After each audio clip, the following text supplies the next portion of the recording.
Welcome back to the show, my friends. I am your host, Eric Szilagyi. If you've had an uncomfortable experience and you'd like to have it shared here on the show, please get a hold of me at contact.uncomfortable@gmail.com. The world wants to hear your cryptid and UFO experiences, so reach out to me and let's get yours on the next episode of Uncomfortable. If you haven't yet, make sure to like us on Facebook and Instagram, both at Uncomfortable Podcast 65. And once you get a chance to listen to an episode or two, please make sure to leave us a 5-star rating and review wherever you can. That alone is the most important thing you can do to help get this show out in front of more people. And with more people listening, you guessed it, more great stories coming your way.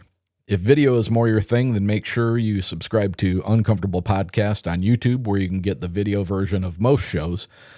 If that's where you listen to us, please make sure to click like, subscribe, and hit that notification bell so you're notified with each and every new release. Take a minute to check out the Uncomfortable link tree. It's the single best place that you can find anything and everything uncomfortable all in one spot. The link for that is in the notes below. We're going to ask you for a little bit of patience. We've got a lot of things going on this week. I'm taking the week off of work. We're going to be doing some moving and getting things straightened around. So we will be back, maybe a week, maybe a little bit longer, but fear not. I've got a great episode lined up for you. It is a throwback to episode 79, and that was entitled Hairy Man in the Huron Manistee. So go ahead and enjoy this one, and we will talk to you very soon. Hello, Eric. Good talking to you. Good talking to you, sir. We've had a good conversation already. I'm interested to be on the show. I guess I have some things to share. I've lived in Michigan most of my life. I spend much of my time in the North Woods. I have a beautiful place up in the Huron National Forest on the eastern side of the Lower Peninsula. Beautiful area. It is. It's wild. Very few good restaurants to be found, but there's a lot of wilderness, a lot of country, and beautiful rivers and lakes. And I love the wilderness. I spend a lot of my time out in the wilderness. I'm usually looking for the remnants of the logging industry in Michigan. I'm a historian on that subject. I supply a lot of things to the local museums that I discover and find. I'm always looking for artifacts from that time. But yeah. I come across other things too. And that's also of interest to me. I've been running through the woods my whole life. I've seen big footprints my whole life. I've heard talking and sounds, howls and whistles and wood knocks, but I didn't really give it much thought. Whenever I caught a glimpse of the thing making the noise, it seemed to be moving way too fast for me to catch it. So I just kind of let it go. And then maybe a couple of years ago in April, I was maybe in a spot I shouldn't have been in, and I got chased out. They had a family in this area, a big dark-haired fella who had a lot to say, drove me out of that place, and I wasn't quite sure if I was going to get out without him getting me. What can you be a little more descriptive as far as what you were encountering with his presence there? Yeah, I was really looking for something that didn't have to do with Bigfoot. And it was in early April 2020, and I'd seen their footprints all my life. Things I pick up from them. I got hair samples and all kinds of crazy stuff. But I was going into this part of the swamp, a thicket that really it's hard to walk in. Nobody goes in there. And it'd been real cold at night, maybe in the 20s. And back where I started 4 miles away, there were some like adolescent Bigfoot tracks in the mud. Like, yeah, that's Bigfoot. No kid is playing in 28-degree mud at night. So I'm just going about my business. And I step on the bank of this beaver pond because it's the only thing you could walk on back there. And I'm just trying to get through this hard scrabble. And I look down and I see that kid's track right in front of me. Like, and it's fresh. Like, oh no. I know they live in this area. I never really go by myself. I was just totally not thinking. And in about 2 minutes from across this really small beaver pond, there's a big dark-haired fella standing behind a cedar tree making some loud screams. I'm like, oh, that must be the daddy or the sentinel or something. I have got to get out of here. Hair on the back of my neck stood up. Can you take a guess as to the size of the track that you had been looking at? I did measure it. I took pictures of it before. It was just a 12-inch long track, and about 4.5 inches wide. It was a kid. Yeah. The bigger ones the tracks are more like 14 inches or 18 inches. I guarantee you the one that was yelling at me probably had an 18-inch track. So he got his message across to me, and I had to go down this beaver pond edge along the top of it because I couldn't get into the woods anywhere else. It was such a thicket, and I'm sure that really got him because it meant I wasn't going away from him. I was kind of going along next to him. But when I got to the point where I could get off the beaver pond rim, and I went into the thicket, the trees grow about 6 inches apart. You can barely get through. And he was behind me. And I thought, well, I'm just going to walk like a predator. Predator always walks straight to what they want. I want him to know I'm a predator.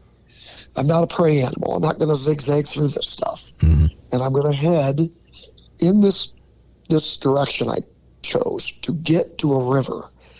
And it's early April, and I thought, I'm going to have to get in that river. I cannot be in this thicket with this guy. He got me, and he can go. They go fast, and he could be right on me. I did have a sidearm, but I never drew it. I didn't think I'd have time to fire at him. It was so thick, and if I did, I'd get 2 shots or something. I needed more for this guy, and I don't really like pulling guns on 2-legged critters. He looked like a person, so I just kept moving, and I got to the river, and I was going to jump in. The water must be about 48 degrees or 45 degrees, but it would give me some space. But I didn't have to do that. I kind of just went along the edge, and I was pretty conscious of the fact that there was someone behind me. And it took me a couple hours to get out of there, and I'm sure about half of the time that fellow was behind me. Do you have can you guess to how far of a girth he was giving you? Probably in the thickets, he probably gave me about 100 feet. But when I got kind of more to the clearing, I think he knew I was gone. Mm-hmm. I wasn't going to mess with him. So I think they're usually afraid of us, but in that instance, he was quite upset with me. So his fear diminished and his anger just came up, and so I had to think differently about these fellows that live in the woods and be a little more careful. Well, if you don't mind, it sounds like you had a relatively clear eye shot at this big guy. Yeah. Can you go into some of the descriptions of what you saw? He was just big and maybe 7.5 feet tall, maybe a little bit taller. I'd seen him before. I did see him later after that, but you saw him. He wasn't chasing me. You saw him again at another time. Is that what you're saying? Yeah, I did. I saw him again about a year later, but he wasn't after me. But he was, the pretty hairy, dark. This one had dark hair. They don't all have dark hair. He was broad, and maybe he kind of thought I had a gun. I don't know, because he didn't really jump out from behind the tree right away. Not till I got going. He got going, and he did keep like 100 feet distance between us. Were you able? Maybe he's followed me before. Were you able to get a good look at the facial area? Pretty hairy face. Pretty hairy. I only looked for a second because I kind of knew what he was and who he was, and time was of the essence. And there's something that and I've gleaned this from talking to other people who have had pretty up close encounters. There seems to be a natural reaction in the human body, which is to avoid making eye contact with them for too long. Right. Yeah, I have before. I've made eye contact with him before at other times, but I didn't really have time. I saw where he was. I saw him. It's like, I'm gone. His howls were fantastic. Just went right through you. Like, man, they've got lung capacity. And, I was out of there and I was okay, but I didn't think about him the same after that. What color? Until you have an experience, What color of skin did he have? He just was dark. It was dark. It wasn't a sunny day in April. It was very overcast. It was real dark, and so a lot of shadows at play. Yeah, a lot of shadows. It was real thick and brushy, but I could see right when I heard that howl. I saw where it came from. It came from him standing behind at the edge of a cedar tree. So I recently went back out there after 2 years. I didn't go out there, and I took my brother with me, and I looked that spot over, and I still don't feel good out there. I still feel like, okay, I pushed it. I should have been more observant. Do you think that's a residual from your last experience with it, or do you think that that's something that's permeating that area because they're still aware of your presence there and are kind of letting you know that they know you're there? Yeah, I think that time they had moved out of the area. Okay. There's a couple things that they don't like. One of them is like me going in to the area or me taking people in there. They don't like that. And then there was some timber operations up on a ridge about a mile away. And when that happens, they move. They have a lot of choices. They don't have to stay in an area with that. Now, can we talk about a generalized area of where this encounter happened? Well, this kind of thing goes on along the Manistee, the Pine River, the Rifle River. This was the Asable River. They show up in about late February, early March to the area, and they leave in late December after rifle season's over. They'll leave then. So I think they love the climate. They love the water. They seem to be in the water a lot from tracks I see going down to the water at night. They like the temperature. The ground along these rivers, along the Manistee or the Pine or whatever river, put your hand on it, that ground's about 52 degrees right along there from the springs. Mm-hmm. So they really like it for that. And there's not many bugs. So I think that's what attracts them to it. No, you seem to indicate that you think that they move in at a specific time of the year and then again move out. What's brought you to that conclusion? Just a lack of seeing their presence, or is there other indications as well? It's kind of a lack of activity. There'll be no, the fresh tracks are gone. Little bits of deer that you would normally find are gone. There's just nothing happening. But I think they go south if they use the power lines or the railroad beds and the railroad lines. And, if you ever saw one move, they go real fast. I don't think it takes them long to cover a big distance of land. A great distance, I should say. Yeah, that's something, because there's been several videos out from, I think they're like Utah, Montana, and stuff like that, where people have videotaped. I think there's even one off of one of the glaciers in one of the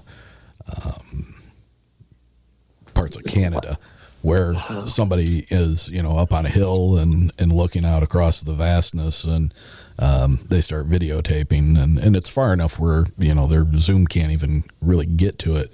But whatever this solitary individual that seems to be moving across the plains or the glacier, whatever it may be, on two legs, covers an inordinate amount of ground very quickly and very fluidly. Mm-hmm. Yep. So people think they dig a hole in the ground and live here in the winter. Nah, they can cover so much ground. And their routes of travel are well defined. They mark all these routes. I thought that might just be something they do in the Huron National Forest, but then the summer I was on Lake Michigan in southern Michigan, and sure enough, they mark their trails there too. What are you observing that you're saying the trails are marked? They blaze the trail. They put a blaze mark on it, on especially an electrical pole. They love to mark electrical poles. And they use those electrical lines, especially if there's nobody around. There's no houses or civilization. They'll run those lines for miles. They'll take them where they need to go. But the marks, they're from an individual. Now, what's a blaze? You're using the term blazing the trail. So describe for the audience what that is. Well, the old saying was, I'm going to blaze a trail. Well, for the settlers or even the Indians, they would knock a mark into a tree or break a limb. Uh-huh. They'd leave a sign that they were there, and then they would use it over and over again. So our local wood apes use their fingernails, and they're quite powerful. They can tear a tree in half. They can tear an electrical pole in half by using their fingernails. Really? So they leave those. I told a few people about it recently, and they started looking around and saying, sure enough, there's marks on electrical poles. Well, that's interesting. That's interesting you say that, because some of the individuals that I was with at the West Branch conference earlier this spring, they did a camp out afterwards. I was not able to attend it, but in photographs from that camp out, they went and did some investigations while they were in the area, and sure enough, they had photographs of a telephone pole that had some very distinctive gouges at a height that would make you wonder how or why anybody our 12 size, feet up. 12 feet up would have been able to do that. Yeah. And who would look at it? Mm-hmm. We're only like 6 feet tall. Something makes a mark 12 feet tall. It's not for us. Yeah. It's for them. So I see that when I travel through the woods. I see marks on trees, marks on poles. In my area, they like to use a white rock. You'll find white rocks placed. And, you can kind of see them at night. So they really mark the trails. I think they're quite social and go from one nest to another. So a nest, I say it's a nest. It's not like a bird's nest. It's a big swath of country where they raise the the young. Mm-hmm. And they're protective of it, and they mark all that. And I think they have it marked so the young ones can go play and find their way back home. Something like that. I just know I see young Bigfoot tracks all by themselves. Now, in your outings and your while you're looking around for all this these different things, are you running into what a lot of people consider to be structures, teepee like things, arched saplings, rock pilings, anything like that? Are you running into any of those? Yeah, I do run into bent trees, and they mean something. They point to things. They point to geographical features. I see them, and I go, oh, I know where that's pointing. It's pointing to a natural ford in the river, so they can cross the river without getting real wet. You think they just go barreling through the river? Not always. When it's cold out, they don't want to get that wet. Yeah. They cross bridges over creeks. They make bridges over creeks. Really? And, they make bridges, and you wonder, who made that bridge? Because I can't get across on that bridge. But if you get on all fours, you can go across on all fours. It's really hard to do because we're not quite as strong as they are. Yeah. But they make them and they use them. Man, they just don't want to get mucky. It's sort of funny. That's interesting. Yeah, they have their little places they like to go, and I find bones. I find broken deer bones. They suck the marrow out of the bone. It's kind of a sign they've been there. I got a question for you, and I may have brought this up in another episode, but I had a friend of mine whose parents owned a hunting lodge up in the western UP, and right about smack dab in the middle of the western side of the Upper Peninsula.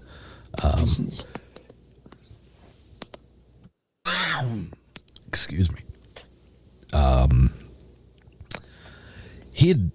We had gone fishing one day, and he said, "Hey, let's take a drive out to my grandpa's old property, and there's something cool I want to show you." So he took me out there, and I don't know, it was maybe a 35-40 minute drive from where we were staying, and we walked through, I don't know, a couple acres of farmland and some wooded area. And we got back into this one patch that looked like it had been farmed at one point, but had not been had been neglected for several years. So you could still see the 90-degree angles from like where it would have been farmed, but everything was growing up over it, and there were swaths of trees that were running, like kind of separating the acreage. And he said he was going to take me to the dying field. And I was like, what the hell is a dying field? And he said, you're not going to believe this when you see it. He says, there's just a ton of deer. They go there to die, and there's piles of bones. And, at this point, he knows that. He's been going there his whole life. He knows what goes on up there. And I know up in the Upper Peninsula that the deer populations have exploded to the point where a lot of them die of malnutrition and they can't survive the winters and stuff like that. But it was just we got into this corner, and it was a very, very strange, surreal sight. And it was a pile of deer bones. Wow. Legs, crazy. Rib cages, skulls. And,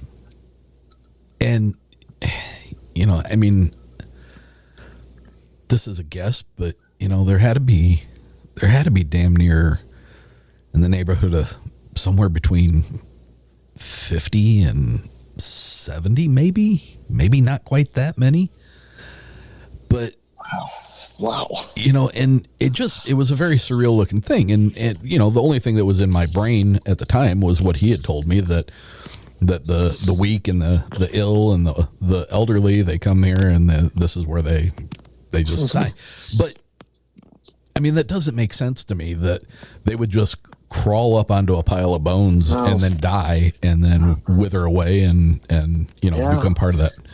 And I've for years now. Were the femurs snapped? I'd never and paid the marrow gone? I never paid attention to that. At that time, I mean, I was still steeped in Bigfoot and stuff like that, but it wasn't something that I was, acute to looking at that sight that I was seeing. I was kind of taken back just by the sheer amount of dead animal bones that were there. I wasn't looking to see if anything looked like they had been snapped or anything like that. I wasn't paying attention to it.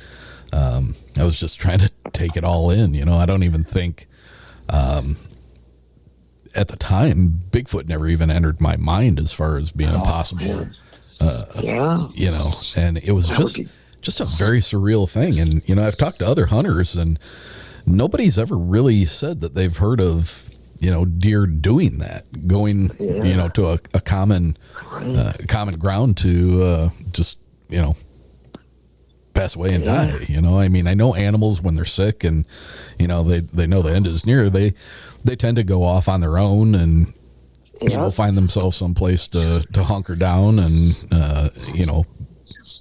you might have to go back and you might have to examine those bones to see if the marrow has been sucked out of every that was so many years ago, and unfortunately my buddy passed away some years back from cancer, and I even if I could get into the area of it, I don't know that I could find it. I think from my looking around and taking some of their paths to use, they have marks that they put in trees 50 years ago that are still there. They use these areas over and over. It's like generations go to the same spots. But I did find a deer carcass 2 springs ago, right when they moved back into the area kind of above where they have a nest up in the hills. There was a stump, and this is late February, early March. There's nobody in the woods. There's nobody hunting rabbits up there. There's nobody in the woods. Their GPS doesn't work on their phone. They're not going out there. So I'm hiking along. I've got probably a squirrel rifle from 1850 in my hand. Small caliber squirrel rifle, muzzle loader, original old gun. And I come up over this hill, and in front of me is a deer carcass. The rib cage, the spine, going up to where the head is, skull's on it. The legs are ripped off, but it's posed on a stump. Oh my! Sitting on a stump, posed. I never seen that in my life. Something posed. Some things had been sitting on the ground around it, breaking the leg bones up, and it just ate every bit of it. I've never seen. A person didn't do it. The ground was still kind of frozen. There was snow on the ground. There was just spotty patches of snow. I didn't see any real tracks from recent, but something was in there. Something sitting on the ground and smashed all the snow down. But I didn't even know what to think about that. When you see something like that, obviously this is just your impression or an interpretation of what you're seeing. Yeah. But when you see something like that, is it your impression that deer would have been dispatched by a single individual? Is that a place where it sits down and throughout the course of a day or 2 days eats the entire thing and moves on? Or when there's a kill like that, does the family unit move in and yeah, it looked like it. It looked like they'd been around it. All that was all padded down around. I didn't see one good footprint because it probably happened a couple weeks before I got there. But it looked like a whole bunch of them sat there and ate it. Like maybe the family that lives down the hill did that. but it was really kind of a symbol. It was like, it was posed. It was probably not meant for me. Yeah. It was meant for the rest of the family coming up or something. We don't read their stuff right. We don't see it right. I mean, it's just not our language. Well, that when you say that kind of takes me to, when people have a hog roast, a lot of times the way the hog is laid out with the head displayed, and with an apple in it, or Oh yeah. I mean it's a presentation. That almost kind of makes sense. That it would be, because for anyone who's a hunter, there's the exhaustive amount of effort that goes into tracking something, and the patience that it takes to eventually get in the right position and dispatch that creature, so that they can harvest it. And with many hunters that I know, there's a moment there that they take and they thank the Creator, and they thank the Mother Earth for providing what she's given them. And I almost wonder if that, like what you walked up on, is that a gift to the great god Manitoba. Yeah. I don't know, like the Indians of the Algonquin speaking people that were here. Maybe the same. I don't know. Maybe they have a little Algonquin they speak, or something like that. Now you've said you've heard the voices, right? I've heard some crazy voices. Yeah, I have. I have friends that hear them better than I do. They live in a spot where their house is up above an area where they live, and they can hear them at night going on and on. They say it sounds like Japanese, and sometimes they even laugh. Like, oh, that's crazy. I've never heard that. I've never heard them laugh. But I've heard some talking, and I've heard some howl, some hoots, or like a whistle sound. It's not a whistle. They're just doing. It's not really a whistle. And then I've heard the deep howls, and I've heard them in a pack of coyotes, starting the pack to howling. And that's another thing that's very odd about our local Bigfoot, is that they have a symbiotic relationship with coyotes and crows. So sometimes when you hear a crow, it's calling out a warning. I think there's a connection. I think hunters would tell you that when a crow finds a deer in the woods that's dying, it calls that out. Because the crow can't eat the deer, but the coyotes can eat the deer. And the crow calls the coyotes. And they might come from 5 miles away, and they'll find that deer. The crow will lead them to it. And it is a symbiotic relationship. The crow gets to pick up the pieces. I found parts of deer dragged around by coyotes way off in the woods. And, the coyote didn't break the leg in half. Right. But it's got a leg that's broken in half. Somehow it got it.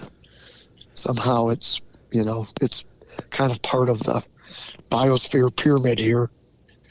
So I've been hunting coyote, and I've had coyote packs come up to me at dark, but I'm not sure they're really coyotes. Maybe there's 2 coyotes and one of the hairy guys just having some fun with me. So I can't say that's exactly what it is, but it's something quite strange. Do you think it's more of a natural, like you said, symbiotic relationship, or do you think that in some way that the Sabe may have found a way to somewhat domesticate the coyote? Maybe through just feeding them. An Indian would, in the spring, climb up in a tree where there was a crow's nest get one of the baby crows, take the crow back to their camp, feed the crow, and the crow stayed with them for the rest of their life. Mm-hmm. The crow never left them. It never just flew away. I think it's something like that.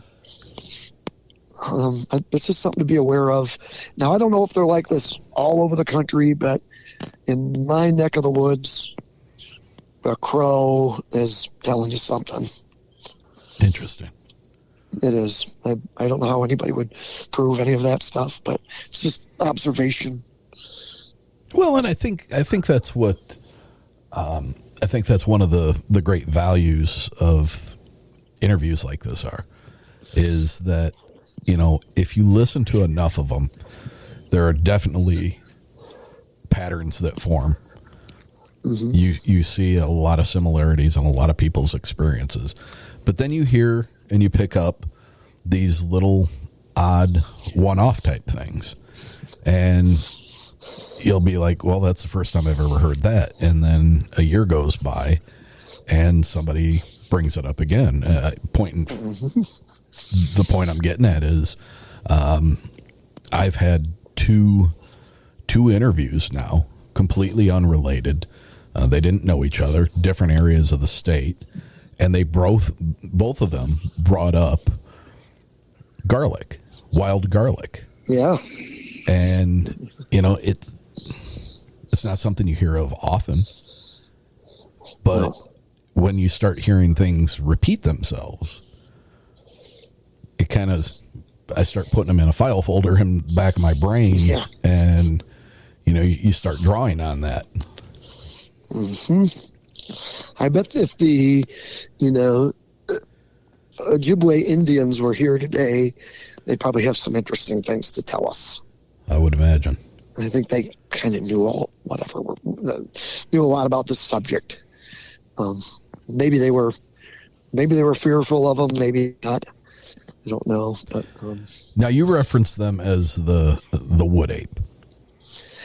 I think up by me they say wood ape or jack pine gorilla. They have just different names, but I guess what I'm getting at by your using that as a reference, are you more in the camp that these are a primate animal, or are you more inclined to think that these things are something closer related to having human characteristics?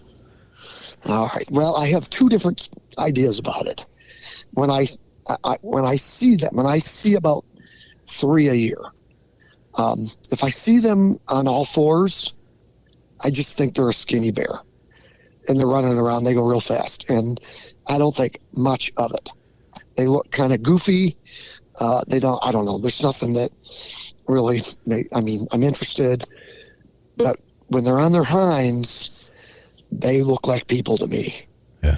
That's when they get me. They just, the hair on the back of my neck doesn't stand up when they're on all fours running along. But when they're standing up, that just does something to me. I don't know. Something archetypical in our past, something. But I think they're more, it goes back to me saying they have trails that they blaze. Mm-hmm. And when I'm in the woods, I want to go to some lake 5 miles away, and I think of how I'm going to do it. I see it in my mind, it's like a spatial image of the land and the creeks and the hills, and I pick a path that is, the easiest path to get there. I don't have to climb so many hills. I can go through this valley. I don't have to go through the swamp. I go around it. And you know what? When I'm doing something like that, they've done the same. They do it the same way I go. I've seen things that they do along the way, and they must have that spatial ability that we have to visualize the landscape and make these decisions, because it's the way they go is the smartest way to go. And that in itself would draw a correlation that they're either learning that from a very young age through communication, and experience. They're traveling with the adults. They're learning the lay of the land. They're hearing from others. They're learning. And if they get confused, they just need to look for the signs. Look for a white rock, a bent tree, a structure, something that they put on the ground. They all, I don't know what those mean, but they know when they look at them. Have you ever challenged yourself while you were out there as far as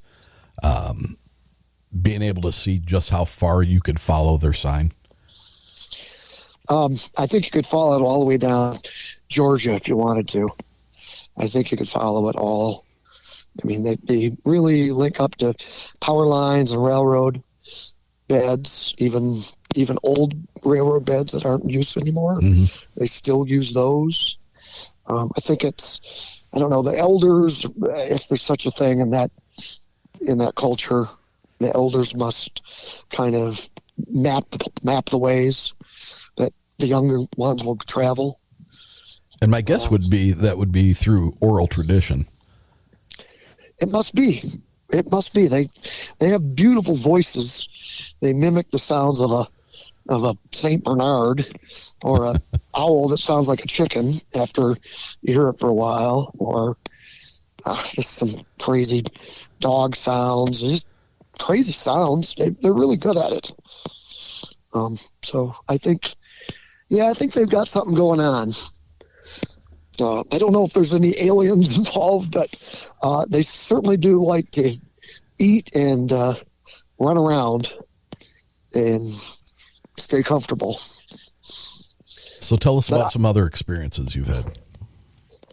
Well, I was just thinking about this experience I had last summer. I was staying in the middle of the road. I'm looking down the road about 100 yards, and this bear comes out. And I'm looking at this bear, and this bear's looking at me. And I'm looking at this bear, and I'm, man, this bear isn't going to make it. It's June. It looks horrible. It's not shiny like a bear is usually. It's got no stomach. It's just skinny as can be in the stomach. But the legs, all four legs are really strong. And it's looking at me. I'm looking at it. We're just looking at each other. Then he goes across the road, goes off in the woods, like oh, what a sorry looking bear, and then I'm thinking, man, I see that sorry looking bear every year. And then one of my good friends a couple of weeks ago is driving down the road, and this guy lived in Alaska for years, hunted bear. Well, bear were hunting him, and he had to shoot the bear because he lived in a totally secluded, vast wilderness, and he was seen as getting in the way of whatever the bear wanted to do. So he saw a bear come out about 20 feet away from him, came out in the road, turned around when it saw him, and ran back into the woods. And he said, that was the skinniest bear. I said, oh, Jesus, that's not a bear. Oh, that's just not a bear. They don't come out and go back in the woods, first of all. They're not skinny. They're shiny, and they're fat. And it was July. They're fat in July. So he said, where I saw it? No, let me guess. Right where all the Bigfoot crossed the road. Yep. Not a bear. I just don't think it's a bear. It's the skinny bear. So sometimes I think they pretend not to be Bigfoot. And I think a lot of people have seen skinny bears. Do you think that they're pretending not to be, or do you think that because, in conversations with Robert Kreider from down in New Mexico, who has some amazing experiences and does an incredible job with his detailing his accounts of the family groups that he has down there in New Mexico. He seems to think that they take to all fours because it's easier for them to walk on the sides of their feet and on the sides of the palms of their hands so that they're not leaving a distinctive track. Yeah. He's probably right about that. I think that given our, the density of the forest, I go to areas that if you were 4 foot tall, you'd be great in there. You could go through everything. But if you're standing up and you're 6 feet tall, you got troubles. And I think they're on all fours, especially in that country. Now, in your first account, I'm sorry, the first account you were talking about, you said the individual that was across from you was pretty sizable. Yeah. But then I think now twice you've spoke about these being on the skinnier side. Now you listen to some other podcasts and, some of these that just specialize only in Bigfoot stories, and everything's always, 7.5 to 8 foot tall, 6 foot wide, 4 foot to 6 foot wide shoulders, 700 to 800 pounds, built like a linebacker for a pro team. But I'm getting a different sense from some of what you're talking about. This is what I think of the difference. I think if they stood up, you don't really have the size of them, right? When you see them on all fours, you don't really get the size. And a bear on all fours, their belly almost touches the ground sometimes. Yeah. These guys are they're ripped. They have a muscular build. They got 6-pack abs, I think. And I suppose if it stood up, it'd be like 7 foot tall. You go, man, that thing's huge, because their legs are massive looking when they're on all fours. You just, man, the legs are big. They look, the front legs and the back leg are great looking. The head, I don't know about the head. It doesn't look quite right, but they sure don't have a belly. But if they stood up, I think you'd go, oh my God, they're quite big, quite large. But I did see one last summer that was a little tiny, skinny guy in the middle of the day, and he must have weighed about 70 pounds and scared the heck right out of me. 70 pounds? Yeah, just a kid running through the brush, just going somewhere in a hurry.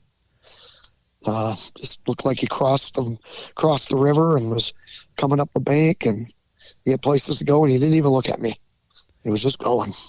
That strikes me that, and I wanted to ask you about this earlier, and I'm glad you brought it up.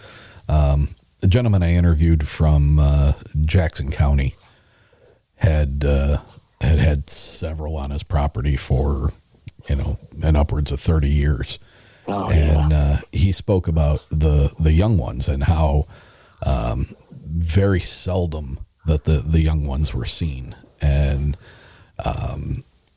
one of the things he said is he felt that the youth, the young ones, spend the majority of their time arboreal in the trees. Have you come across any? Yep, I did. I came across one in a tree. It was a young one.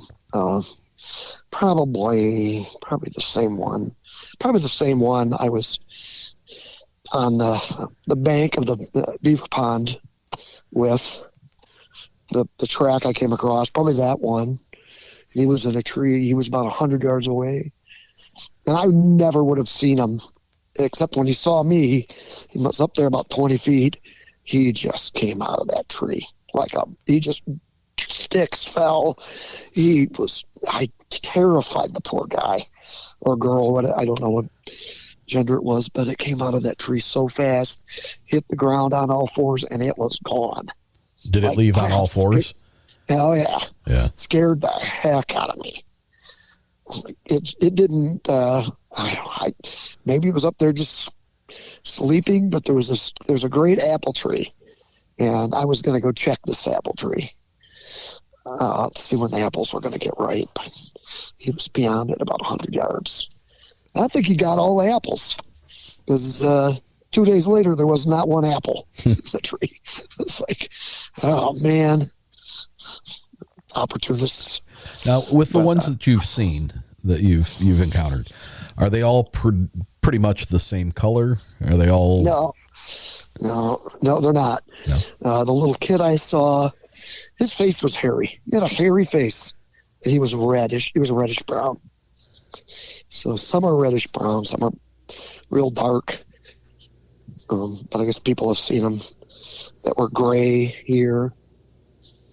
So, yep, but they're not shiny like bear. They don't have much shine. They're kind of nappy. And I do collect a lot of hair samples.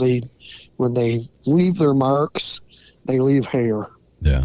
And I think they leave a scent, but I can't smell it. Now, I realize having hair analyzed for the DNA and everything is extremely expensive. So I would guess that with any of your samples, you've not personally had anything tested, but have you sent them to anybody else who showed any interest in possibly analyzing them? I give hairs to people all the time. And then a few people had looked at them in a microscope and reported back that, oh, those are just human hairs. Like, really? Crazy. They never got a haircut because, the hair was never cut by a pair of scissors. Yeah. It just goes to a point. So they say, yeah, this looks like human hair. Like, oh, cool. But I had something funny happen. I was coyote hunting, probably where I shouldn't have been, but I was sitting up and it was, I don't know, February or mid-March maybe, and I'm sitting at the spot by a tree and sat there maybe a couple of hours. And I got up and left, and I'm going back there the next day. It's about 3 miles hike. I go back there and I look, and the tree is all gouged up. In the ground where I was sitting, it's like something sat there and rubbed all the grass down to nothing. And there were hairs all over. I thought, man, it is like, they scented me, they smelled me, and they covered me up with their scent. Huh. It's like, that's kind of like a bear would do it, something like that. But I have samples of the marks they make. It's not a bear claw. I have bear claws and my collection of things. And would you be willing to share some photographs of some of the evidence that you've collected so I can share it with the listeners? Yeah, I'll do that. I'll send you. I have a lot of neat pictures of things, and maybe by showing those pictures, people could look for that stuff around them. Yeah. If they have the same characteristics or traits, be kind of interesting to know. Yeah, it would be. Like I said, I don't know if they make these marks all over the country, but in the state of Michigan, it seems like they make similar marks and mark their trails the same way. So, well, it sure seems that there is some consistency with some of the things like structures and stuff like that. I mean, yes, people can go out into the woods and they can produce these things. But when you see one that has an organicness to it, when you see a structure that a teepee that has been put together with all of the branches having the same twist or the same angle of bend, and they're all lined up the same way. Nothing seems to be just haphazard about it. No, they're really interesting. They are very organic. And there's the artist, the sculptor, Martin Purrier. They remind me of something Martin Purrier would have made from his studies in sub-Saharan Africa. They're really just beautiful. And I have pictures of those. And I'll send some along. Yeah, that'd be great if we could share some of those. Yeah, you don't know why some of the things that look like they're made by kids, it just looks like they're playing around. But well, they're learning. They're learning. They're imitating the adults, just like we do when we're children. Yep, they are. They do that. And I did find I was maybe it was about 2 months ago or a month ago, something like that. I was hiking in an area where they're pretty lot of activity, I should say. It has been for years in this area. And I got zapped in this area one time. I don't know if anybody believes in that, but it's my only explanation for it. But there was a beaver pond, and it run out of water. The water all dried up out of it. It was real dry this spring and early summer. And in the middle of the beaver pond, there's it's just like a little bump out there. Beaver pond probably only had about 2 feet of water in it at the max, but the water was gone now. There's a stone tool laying in the pond, like somebody had thrown it in the pond, and it settled on this little bump on the bottom. And it doesn't look old. It doesn't look like an Indian artifact. It looks like an exaggerated Indian artifact. Looks like a Indian scraper or a finger knife, something like that, only, 5 times the size. Yeah.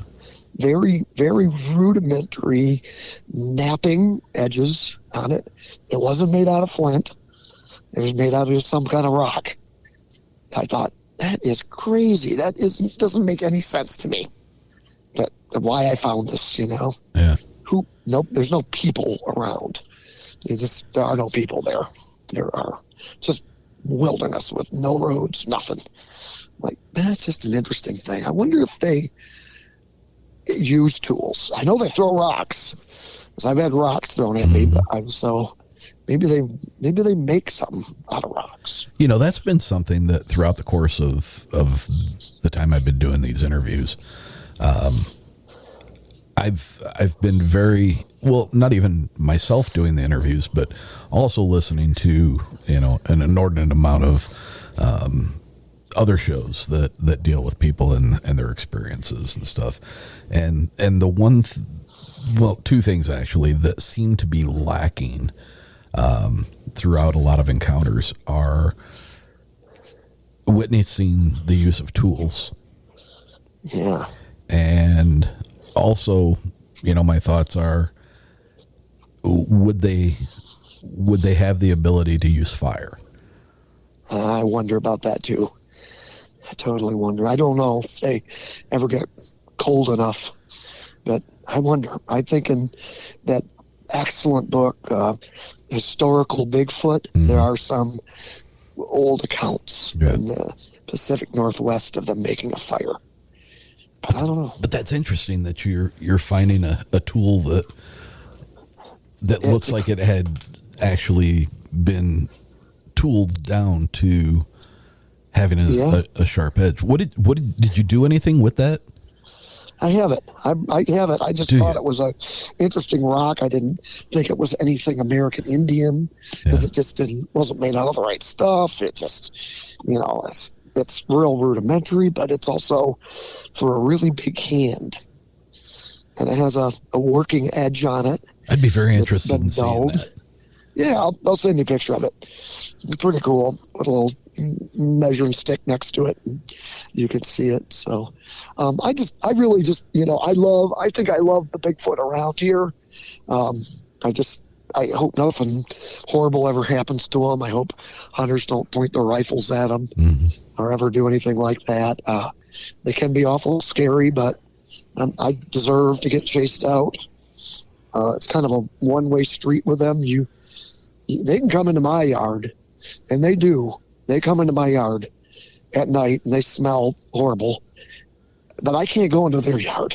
They can come over and play around and get in my compost pile, and it's just they're funny. They're funny like that. They only like us if they're the ones initiating the contact or something. They don't like it the other way. Have you ever had any kind of an experience where you felt that you were being welcomed? I did only one time.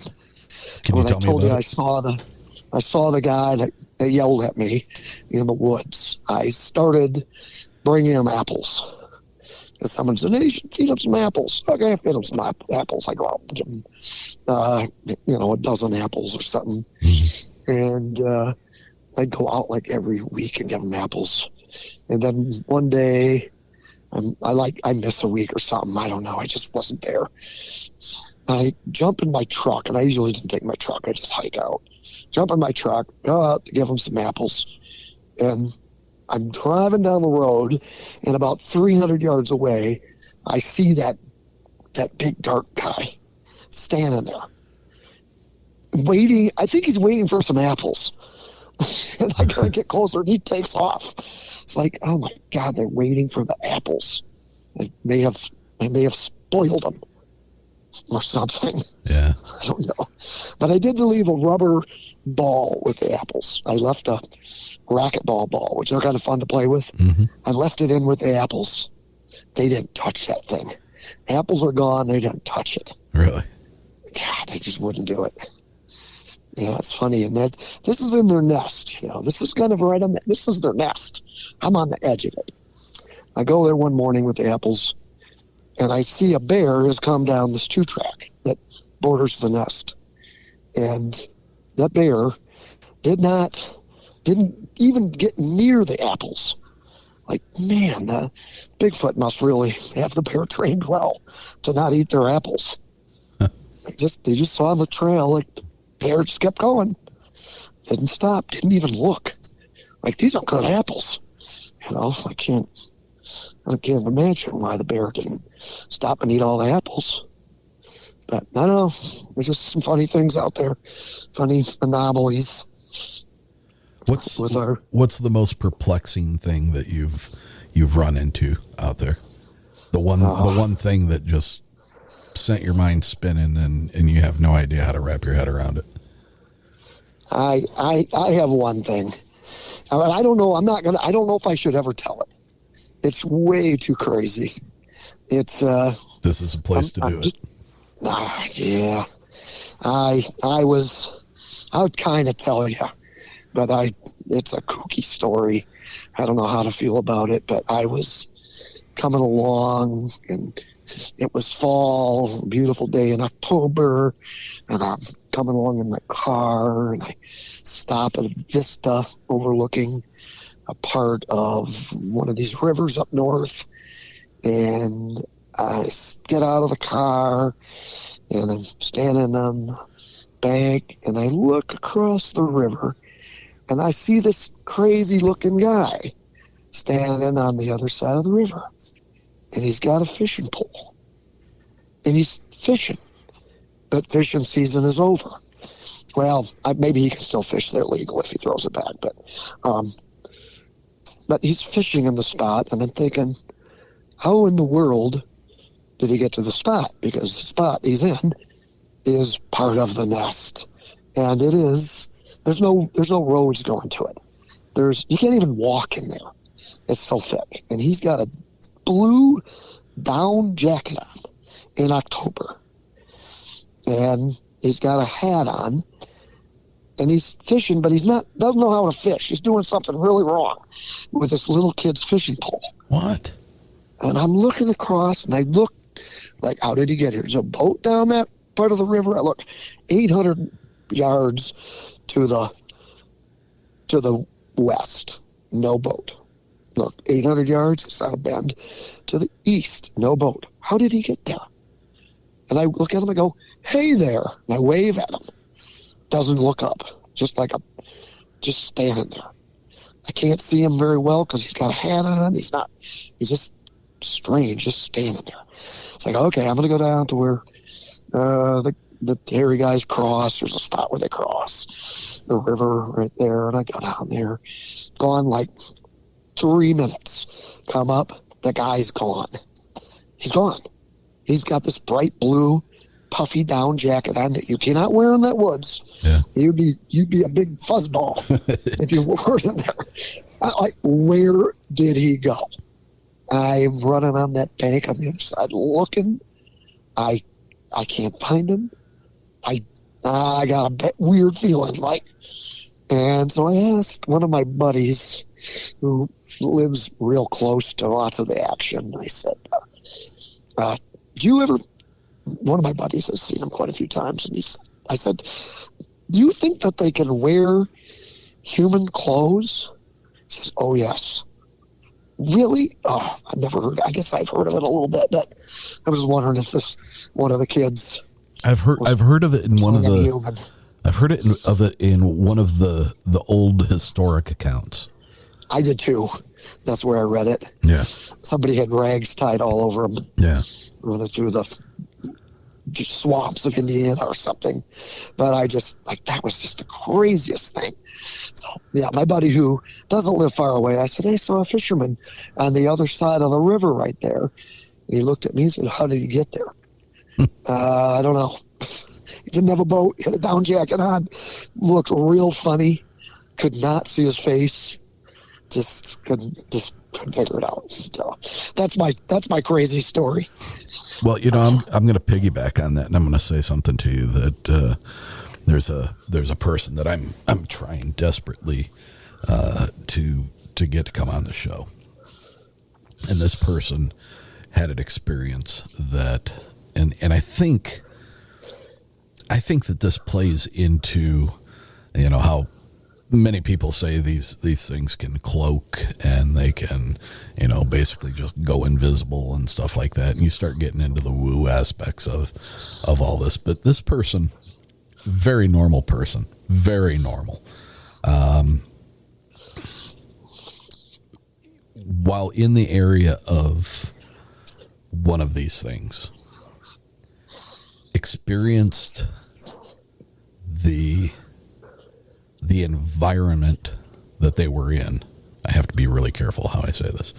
The way the environment appeared seemed to change. And I almost wonder that, frequency and vibration are things that we are very susceptible to. Mm-hmm. And if frequencies are changed enough into the right lower ranges that we cannot perceive with our ears, they can cause distortions in vision. Oh, yes. And I almost wonder, and this is crazy talk, but if something was adept at changing frequency or producing a frequency that affects our visual acuity, could something make us see something that wasn't there? It's possible. I told you, I said one time I got zapped. And I didn't know what zapped was, but I got zapped. I was on a dirt bike. I was with my buddy. He was quite a bit behind me. And there's a trail back in the forest that was closed off, but not by the DNR, the Forest Service. It was closed off by the Bigfoot. They've done that. I've seen it all my life. They'll take a 2-track and they'll bend all the trees down so you can't get through. And they do it for 100 yards, maybe 200 yards. So I thought, well, I'm going to ride my KTM back in there, my dirt bike, and I'm going to see what's going on. Knew darn well, probably shouldn't do that, but I did it. It's about 5 or 6 years ago. And I got back in there. I could not get out. Could not figure out how to get out. I did not have the strength to turn my bike around. I couldn't move my bike. I was stuck. And my buddy, Eric, came up behind me. And I said, Eric, I can't get out of here. I'm stuck. You got to turn my bike around. And he did not experience what I did. I was way ahead of him. But he turned my bike around and got it out of there. And I had to go out on this 2-track that was open and sit down. I was not right. But when I don't know what I saw in there. I just knew I was finished. I was incapacitated, but I got on the bike. I felt a lot better when I got out of there. Huh. So my brother has a infrasound detector that he has on a phone, and it picks it up. It's like crazy when you're in the area. You'll get big spikes. Really? You can pick it up. It's like, I don't know. That's what you're talking about. That change in the frequency. Yeah. Into infrasound, which has an effect on us. I've always been careful about going down closed off trails ever since that, because well, a lot of people don't like to talk about that aspect of it, and I get that, but I think when you avoid that, when you refuse to talk about it, when you refuse to acknowledge the possibility that something like that can occur, I think you're limiting your, because so throughout all of my listening, all of my reading, all of my watching, all of my conversations, all of my interviews, I put together this puzzle in my own head that, like I said before, I have these file folders in the back of my head that I stick things in, and a lot of times I don't think about them for a long time, and then all of a sudden somebody says something, it's like, oh yeah, I remember something like that from this. So I think if you ignore and overlook any of those aspects, those woo aspects, I think you're doing yourself a disservice, because we don't know. No, we don't know, and it's kind of a warning too. If you start feeling lightheaded and you're in some spot, get out of there. Yeah. Don't hang. I don't know what would have happened if my buddy wasn't there. I don't know what would have happened to me. I would have had to take a long nap right there. I wouldn't have made it out with my bike. Yeah. So it was a long walk back. So I guess I know what people are talking about when it happens, but some aspect of these guys that Do you remember any during that encounter? Do you remember any feeling of like an electrical tingle? I don't know. I was riding a dirt bike. There's a lot of stuff going on. Yeah. But I don't know. I felt kind of like a dread, more of just a dread. But I've had it. I can't turn this bike around. I have no strength. I don't know. It was a crazy, helpless feeling. And so I knew that. I've always kept that spot in my mind, in my file cabinet. Yeah. That is a spot to just don't go in. Just let them have it. That's theirs.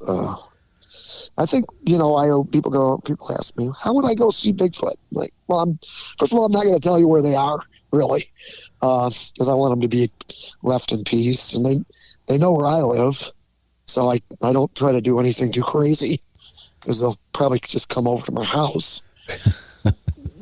And then they'll do it in the craziest hours. But I always say, well, I'm many times out there just with my swim trunks on, no shoes, carrying a diving mask, and I'm by myself.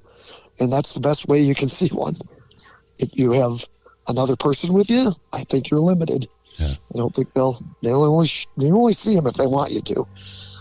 Do you think in your experience that you are much better off to just go about doing your thing, or when you're in a mode where you're trying to seek them out and you're doing specific things like tree knocks or doing whoops or calls in the woods, do you think it's better to just be you and engage in what it is you're doing, and then they become interested in that attracts them? I don't know if there's any rule. I did a tree knock once when I was with a researcher. I took him out and showed him this great spot, and I did it. Nothing was happening, and the only time I ever did a tree knock was this one time, and I did it. I've heard them a lot, but I guess maybe I don't believe in all that. But when I did it, I waited about 5 minutes, and I heard the goofiest owl sounds, and there were three of us. There were 3 owls, and I kind of thought they were getting in behind us. And I like, okay, it's time to bug out. I don't like where the owls are going. they're cutting us off from our retreat. But I don't usually do anything. I don't usually make a sound. I don't make any sounds hardly. Sometimes maybe when I'm calling coyotes, there's some noise, but I don't know. They don't really want to engage. I'll tell you. I used to take chalk with me and I'd draw pictures on things for them, and I'd leave them on a piece of chalk, thinking that they might pick it up and draw. Yeah. They never picked it up. They never drew. One time, one of them rubbed the drawing away. Like, oh, that's how they feel about it. So I was a better drawer. I thought I drew better than that. A Sasquatch commentary on your artistic ability. Yeah, I guess so. They just critique my work. Not good enough. Just stuff you think about out there, you know? Yeah.